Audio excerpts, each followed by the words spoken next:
So let's start the discussion. चलो, अब last class में जितना पढ़ा था ठीक है, आई डोंट नो कितना पढ़ा था लास्ट में, बट फिर भी मैं यहाँ से स्टार्ट कर रहा हूँ अब, है ना।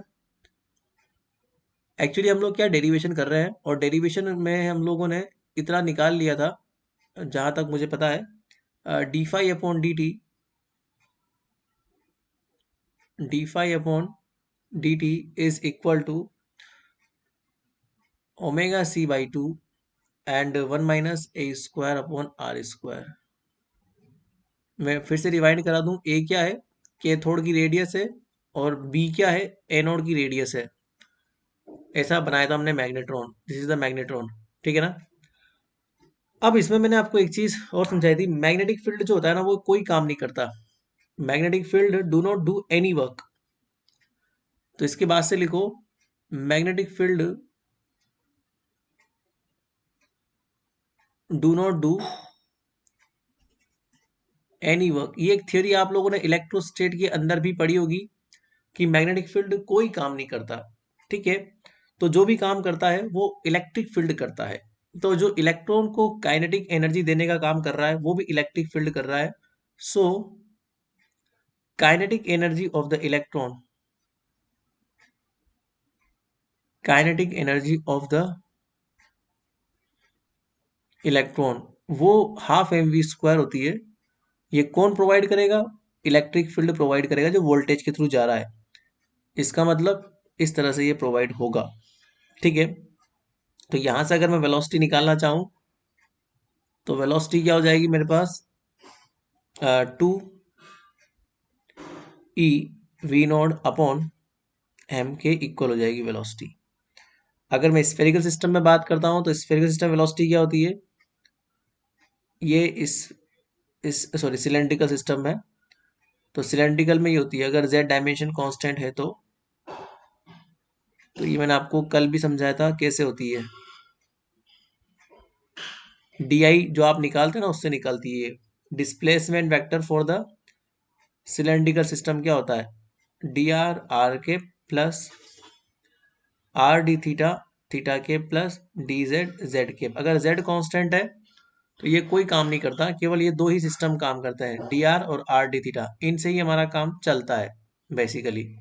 तो ये डिस्प्लेसमेंट है, इसको टी के रेस्पेक्ट में डिफ्रेंशिएट कर दोगे तो वेलोसिटी आ जाएगा। तो वेलोसिटी क्या होता है, d r upon d t r के plus r d theta upon d t theta के।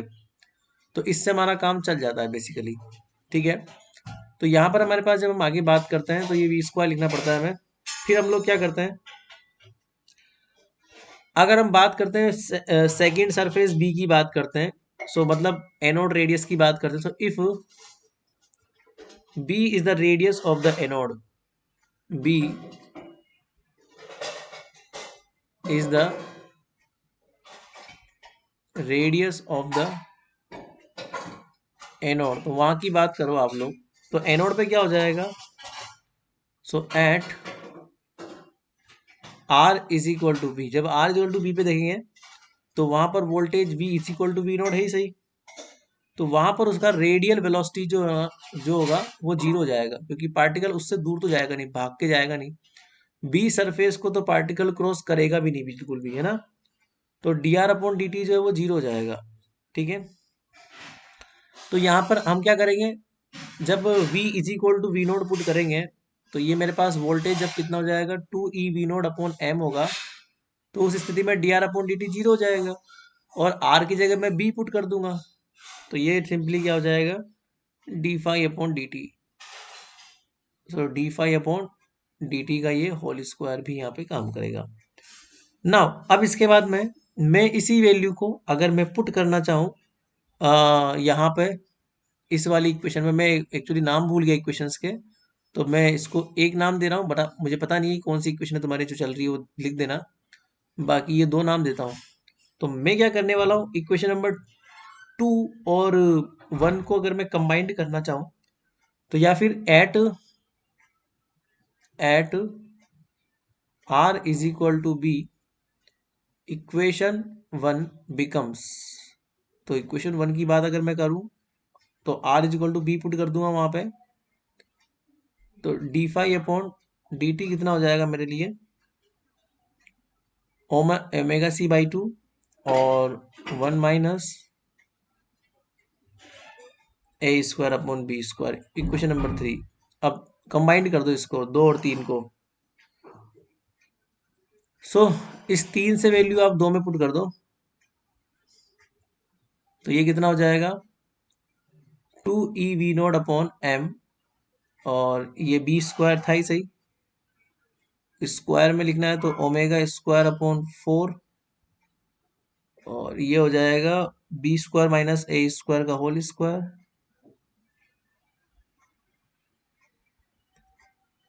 Upon b to the power 4। इसको सॉर्ट आउट कर लो तो ई वी नोट का वैल्यू निकल जाएगा तुमसे ना।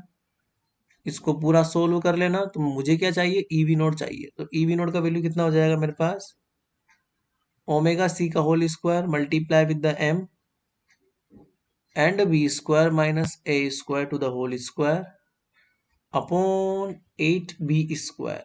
तो इस तरीके से निकल जाएगा। ठीक है, इसको इक्वेशन नंबर 4 नाम देना, मुझे नहीं पता, वो आपके रीडिंग में जो चल रही है वो चलते रहने देना, इक्वेशन है ना। तो ये हमारे पास है, एक बार इसको पूरा नोट डाउन कर लो फटाफट से, ठीक है ना, यहाँ तक करो 1 मिनट में।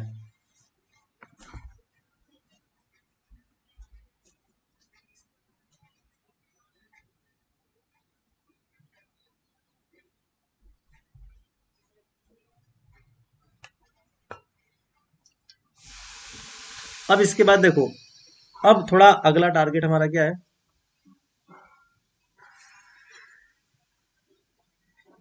क्रिटिकल मैग्नेटिक फील्ड निकालना है मुझे बेसिकली ना।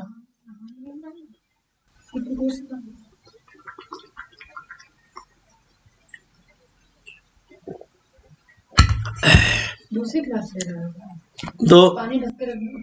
क्रिटिकल मैग्नेटिक फील्ड निकालना है मुझे, तो मैं आगे देखो क्या करता हूँ। इसके बाद when electron will just grace the anode, मतलब जब इलेक्ट्रॉन पहुंचता ही है, when electron will just grace the anode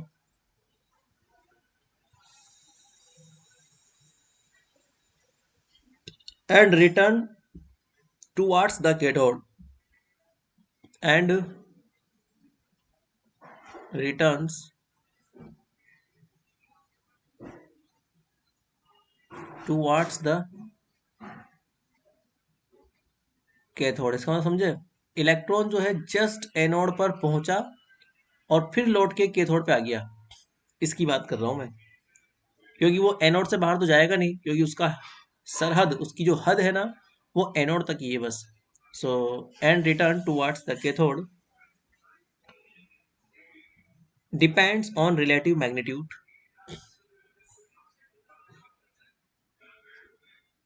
depends on relative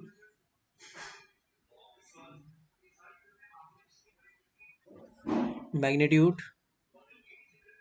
of V node and B node,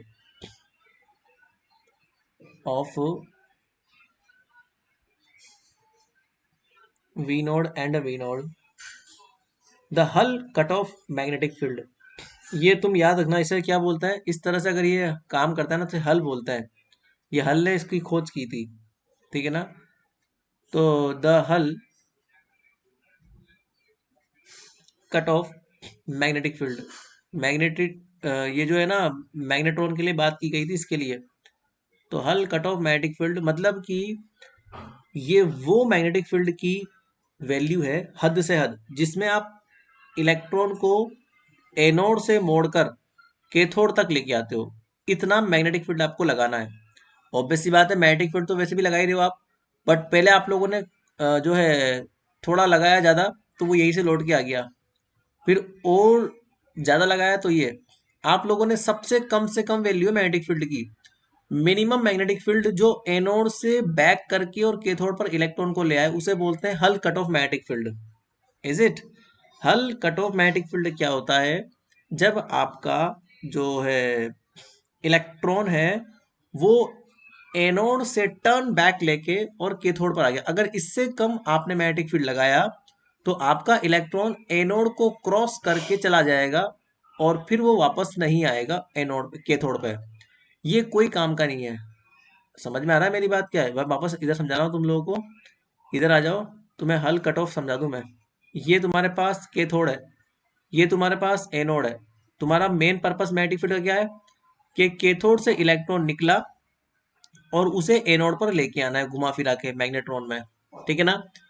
अब कैथोड से इलेक्ट्रॉन निकला और आपने मैग्नेटिक फील्ड लगाया पर कम लगाया, तो इलेक्ट्रॉन बाहर जा चुका है, बाहर जा चुका है एनोड से।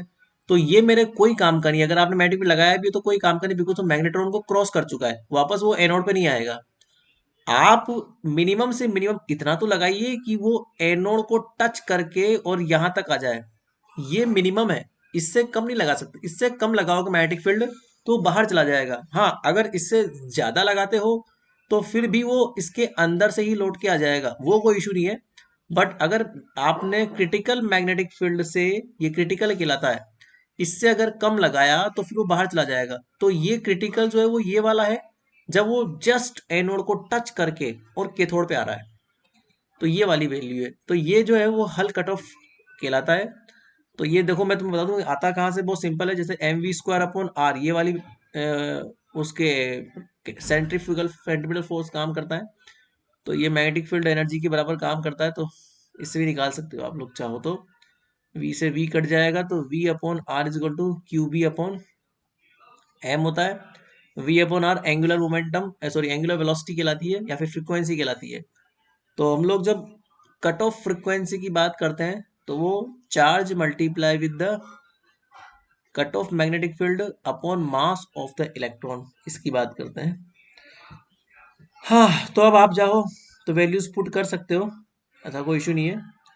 इसको इक्वेशन नंबर 5 नाम दे दो, क्योंकि मैंने ऊपर वाली को कितना नाम दिया हुआ है, 4 नाम दिया हुआ है। तो ये हल कट ऑफ मैग्नेटिक फील्ड यहाँ से निकल जाएगा। तो ओमेगा सी का वैल्यू आप 4 में पुट कर दो 5 से ना, तो 5 से वैल्यू 4 में पुट करने पर, putting the value from 5 to 4, तो ये आप जब कर दोगे तो मेरे पास क्या हो जाएगा, 5 में क्या लिखा, 4 में क्या लिखा हुआ है, ई वी नॉट लिखा हुआ है ना, तो ई वी नॉट लिखा हुआ है तो ये लिख दो नीचे ई वी नॉट। और यहाँ पर कहीं ना कहीं एम अपॉन 8 की बात भी की गई है और ओमेगा सी की बात की गई, तो ओमेगा सी में आप लोग यहाँ लिख सकते हो cut off magnetic field upon M to the whole square and B square minus A square upon B का whole square.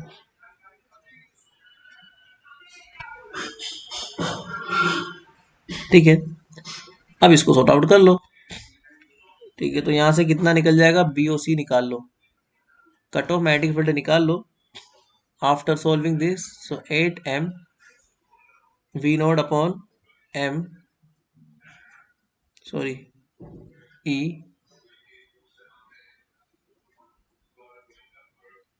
To the power 1/2 b upon b square minus A square. So this means, इसका मतलब ये हुआ बेटा, this means जो मैंने अभी आपको समझाया ना थोड़ी देर पहले थ्योरी, वही लिखा रहा हूं मैं। This means if B node greater than B naught C for a given V node, मतलब किसी भी वोल्टेज के लिए, कोई भी एक कांस्टेंट वोल्टेज ले लो, गिवन वी नोड, किसी भी गिवन वोल्टेज की बात मैं कर रहा हूं, then electron will not reach, then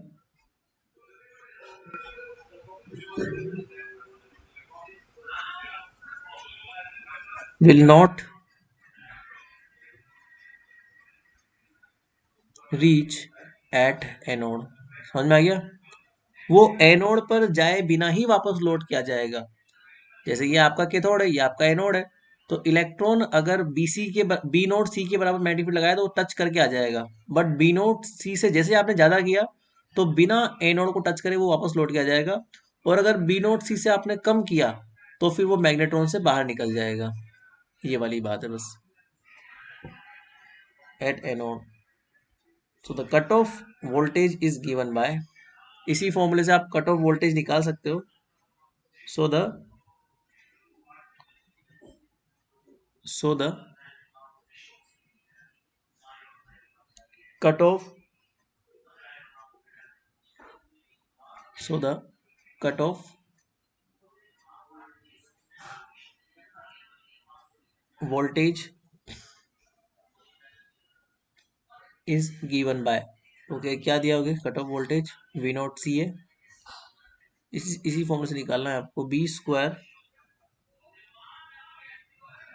यहाँ से वी नॉट को अकेला कर लो, बाकी सब इधर भेज दो, तो ये कट ऑफ निकल जाएगी at M B square and E also.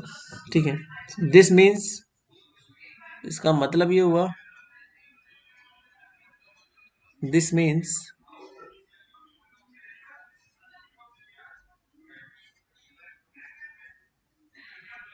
if V node is less than V node C for a given B node, for a given B node, then electron not reach. पहले आपने V node constant किया, B node की गणना करी, अब आप B को constant कर दो, V की गणना करो. सो कोई भी B की वैल्यू के लिए electron not reach eight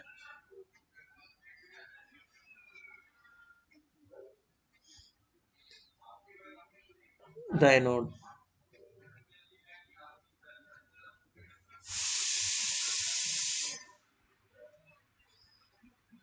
and this equation is also known as,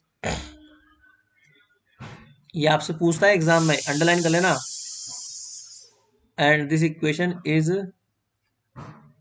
also known as, इसको अंडरलाइन कर लो, cut off voltage. Hull cut off voltage equation, Hull cut off. तो Hull cut off magnetic field भी पूछ सकता है, हल cut off voltage भी पूछ सकता है, तो ये पूछता है वो एग्जाम में, इस नाम से क्वेश्चन आता है. तो थोड़ा सा इसको जो है ध्यान रखना, ठीक है ना, इसको थोड़ा सा तुम लोग ध्यान रखना. अब जो है नेक्स्ट बात करते हैं हम लोग, जो अगली चीज तुमसे एग्जाम में पूछी जाती है वो है नेक्स्ट. सुनो भाई, अगला क्या पूछेगा तुमसे वो, अगर वो पूछेगा ना अगला, तो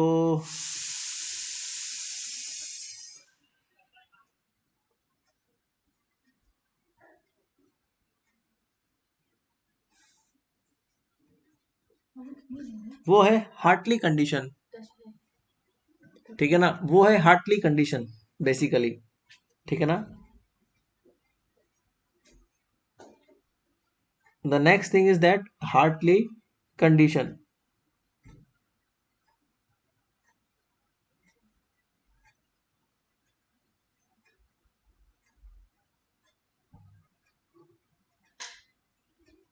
हार्टली कंडीशन ये भी पूछता है वो कभी कभी. इसका एक पक्का डेरिवेशन है पूरा हार्टली कंडीशन का.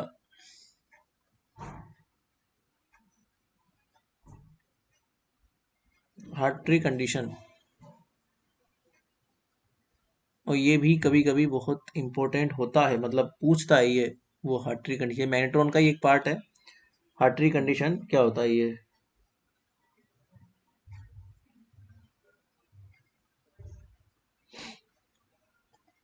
ये हार्टली ने दिया हुआ था कंडीशन. तुम लोग कितने लोग आए हो आज, बस. ईवी एनोड की वैल्यू निकाली थी, ओके. अच्छा ये निकाल लिया था क्या अपन ने, मैंने आज दोबारा निकलवा दिया. ईवी एनोड का वैल्यू फिर दोबारा निकाल लिया आज हम लोगों ने ना. चलो कोई दिक्कत नहीं है।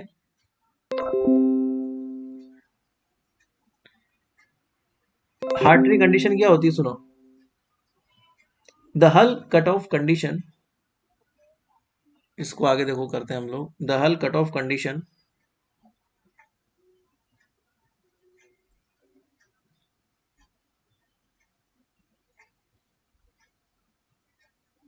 हल cut of condition determine the anode voltage,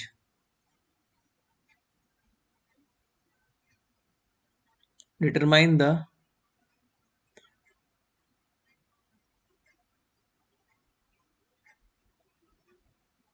anode voltage or magnetic field to obtain, or magnetic field to obtain anode current, to obtain anode current as a function of magnetic field, as a function of magnetic field और voltage। तो ये हम लोग ऊपर discuss कर चुके हैं कि हल कट ऑफ में मैग्नेटिक फील्ड भी निकालते हैं और वोल्टेज भी हम लोग निकालते हैं। तो ये चीज तो हम लोग अभी जस्ट डिस्कस करके निपटे ही है ना। The Hartree condition can be derive as follows, but इसके अलावा हम लोग हार्ट्री कंडीशन इस तरह से निकालेंगे। The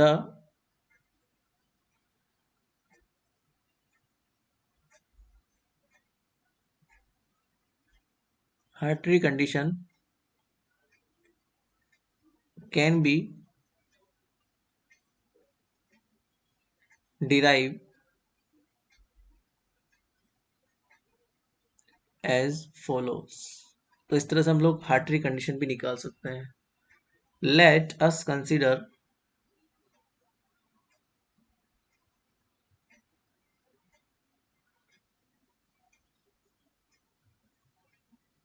so let us consider an electron beam lies, an electron beam lie within a region, within a region extending extending a distance h। एक reason है जिसका डिस्टेंस क्या है, h है। अभी समझाऊंगा मैं h क्या है। From the cathode,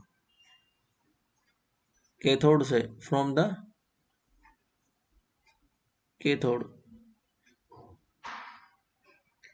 where h is known as, where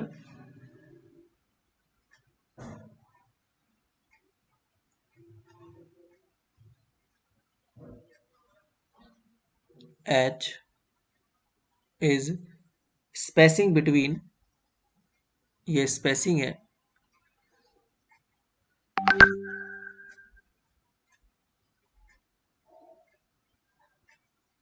spacing between cathode and anode।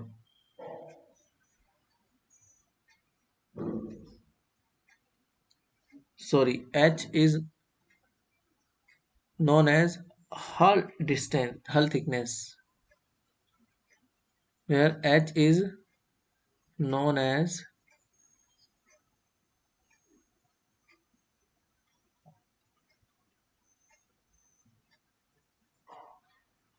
hull thickness, है ना। and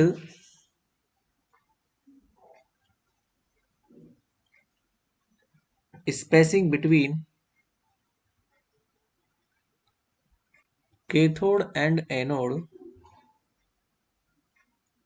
and spacing between cathode and anode is small d। ये देखो मैं आपको डायग्राम दिखा दे रहा ताकि आपको थोड़ा समझ में आ जाए। मैं आपको एक डायग्राम बना के दिखा रहा हूँ कि क्या क्या है हमारे पास। ये मेरे पास मान लो कैथोड है, सपोज ये कैथोड है। अब इलेक्ट्रॉन जो है ना ज़्यादातर मात्रा में इस रीजन में काम कर रहे हैं। मैक्सिमम इलेक्ट्रॉन जो है ना वो इसी रीजन में काम कर रहे हैं, और ये जो रीजन है ना ये कैथोड से h डिस्टेंस तक एक्सटेंड है, जिसे हल थिकनेस बोलते हैं। ठीक है ना। इलेक्ट्रॉन बीम जो है ना वो इसी रीजन में है मैक्सिमम। इसके ऊपर भी रीजन है बट वो इलेक्ट्रॉन कम है वहां पे। बट इसके ऊपर के रीजन में मान लो तुम्हारे पास एनोड है, ये एनोड जा रहा है, ये एनोड जा रहा है, ये वोल्टेज लगा रखी है आपने। ठीक है। इलेक्ट्रॉन यहां से कनेक्टेड है, ये वी नोड वोल्टेज है जो आप ऊपर अप्लाई कर रहे थे, ये प्लस है ये माइनस है। ये आप लोगों ने लगा रखा है एनोड कैथोड के बीच में मैग्नेटिक फील्ड अंदर की ओर। ठीक है ना। और साथ ही साथ इलेक्ट्रिक फील्ड भी है इसी रीजन में, ये एनोड है। तो कैथोड और एनोड के बीच का जो डिस्टेंस है वो डी दिया हुआ है आपको। यहां से लेके यहां तक का डिस्टेंस कितना दिया हुआ है, डी। एच वो डिस्टेंस है जहां तक इलेक्ट्रॉन लाई कर रहे हैं, मतलब जहां पे इलेक्ट्रॉन की एग्जिस्टेंस है। तो अल्टीमेटली आपको ये मैग्नेट्रॉन दिखेगा क्योंकि मैग्नेट्रॉन का इनर सरफेस है ये। मैंने गोल गोल इसलिए नहीं बनाया क्योंकि उसका कोई रीजन नहीं है हमारी कैलकुलेशन में। तो ये जो है ना ये है लीनियर मॉडल कहलाता है। वैसे मैग्नेट्रॉन एंगुलर होता है बट समझने के लिए मैंने इसको लीनियर में कन्वर्ट कर रखा है। This is the linear model of magnetron. Simply this is the linear model of magnetron. ठीक है। अब देखो, the motion of electron is assume to be, मान लो लेट द, ये मान लो y डायरेक्शन है और ये x डायरेक्शन है सपोज। ठीक है। तो let the motion of electron is in positive y direction, is in positive y direction। ठीक है। with a velocity, with a, तुम्हें पता होना चाहिए कि वेलोसिटी जो होता है ना वही y में ही होगा, और इलेक्ट्रिक फील्ड x में चला जाएगा और मैग्नेटिक फील्ड तो z में होगा ही सही। नेगेटिव इसलिए लिख रहा हूं मैं क्योंकि मैंने एक्सिस चेंज कर दी, क्योंकि नॉर्मली x एक्सिस यहाँ होती है, y एक्सिस यहाँ होती है, बट मैंने y को यहाँ लिया हुआ है इसलिए नेगेटिव साइन आ गया। और दूसरी बात ये है कि तुम लोगों ने पढ़ा होगा इलेक्ट्रोमैटिक वेव में, अगर इलेक्ट्रिक फील्ड x में है, सॉरी वेलोसिटी x में है तो इलेक्ट्रिक फील्ड y में होगा, मैग्नेटिक फील्ड z में होगा। बट यहाँ मैग्नेटिक फील्ड माइनस z में है। ठीक है। और इलेक्ट्रिक फील्ड भी माइनस x में है, उस उल्टा है, मतलब इसलिए नेगेटिव साइन आ रहा है, और कुछ नहीं है। तो बाकी रिलेशन ही होता है, velocity is equal to electric field upon magnetic field. ठीक है। अब ये बात हम जानते हैं कि इलेक्ट्रिक फील्ड बराबर नेगेटिव ग्रेडियंट ऑफ वोल्टेज होता है। ग्रेडियंट का मतलब एक्स के रेस्पेक्ट में डिफरेंशिएशन होता है। तो हम जानते हैं कि वी वाई, ये फॉर्मूला याद कर लेना, वेलोसिटी बराबर electric field upon magnetic field, ये ईडी में आता है एमएससी प्रीवियस में। तो ये वैल्यू जब पुट करोगे, अगर आपका जो वोल्टेज है वो एक्स में है तो minus del we upon del x हो जाएगा। तो ई का वैल्यू पुट कर दो माइनस माइनस प्लस, और ये हो जाएगा 1 upon b naught, that is the magnetic field in the minus z direction, और del we upon del x, equation number 1। अब यहाँ पे लिख लो चाहो तो, तुम्हें पता नहीं होगा बी नोड क्या है, मैग्नेटिक फील्ड है, और ज्यादा लिखो तो लिख दो माइनस जेड डायरेक्शन में, मतलब अंदर की ओर। और वी नोड जो है वो क्या है, पोटेंशियल है।